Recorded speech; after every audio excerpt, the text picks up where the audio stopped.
WHEATON. The inaugural U.S. Senior Women's Open was a celebration of everything that's beautiful about this game.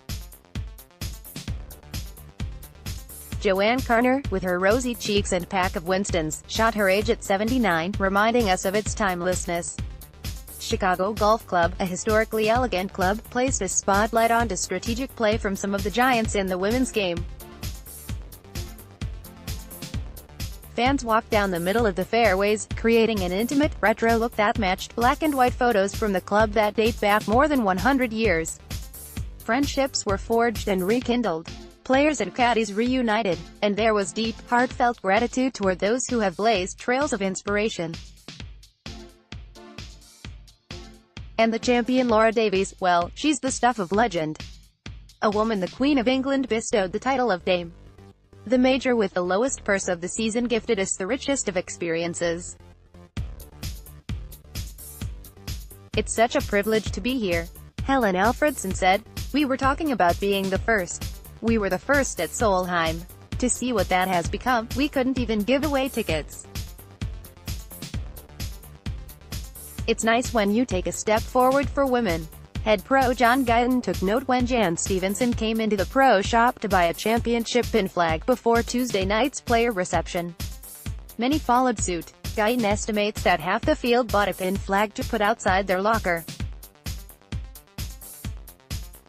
Amateurs and legends alike signed dozens of flags for each other all the way down the locker room.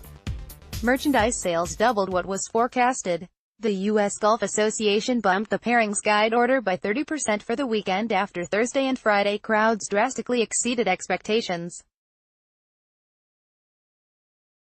USGA officials routinely acknowledged throughout the week that this major was long overdue. It was really hard to look somebody in the face, USGA Executive Director Mike Davis said, and say this is why we couldn't do it. It was the right thing to do for golf, to give women nearing the end of their LPGA careers a reason to stay in the game. Davis pointed to the fact that when the U.S. Senior Open debuted in 1980, the modern senior circuit didn't exist. The hope, of course, is that this championship does something similar for the fledgling Legends Tour.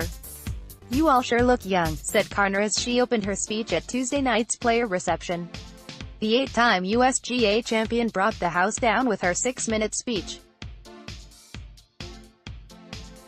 My goal is that DNF did not finish is not going to be on that scorecard, said Carner, who hadn't walked a golf course in 14 years. Yesterday it might have been Rob ran out of balls. Practically everywhere you turned at Chicago Golf Club, there stood someone's idol. Suzy Whaley, a 51-year-old dynamo in line to become the first female president of the PGA of America, had posters of Nancy Lopez and Carner on her wall as a kid. She recalled a time she ran under the ropes on the putting green during play at her first LPGA event to get Lopez's autograph. She signed my hat, she signed my little pairing sheet card, she signed anything I had, said Whaley, and she said, now, I'll tell you what, you'll probably get more autographs if you ask for them behind the ropes. Lopez didn't scold her, didn't shoo her away. It was a moment that shaped Whaley, who still has that signed scorecard from the Corning Classic. Knee surgery kept Lopez out of this championship. She'll get her left knee done on November 1 and gave it a 50% chance that she'll be in the field at Pine Needles in 2019. Lopez's presence on the first tee as an honorary starter, at a kids' clinic on the range Saturday and by the 18th fairway on Sunday, added another layer of magic to a weekend that included Hall of Famers Amy Alcott, Hollis Stacy, Betsy King and Pat Bradley. Sandra Palmer, 77, hit 2 balls into the water on the par 3 10th Friday, her opening hole, and told the crowd this might be a tin cup moment. No one around that tee box could breathe until her third shot hit land. Palmer, a 19-time winner on the LPGA, stuck around for the weekend along with many of her peers to see this historic championship through to the finish. She was sheepish about her scorecard, but smiled and said, I made a swing for every friend who texted me. I'm so appreciative. To everyone privileged enough to be on site, it was a major for the ages. A throwback that reminded us all what's been missing. GWK.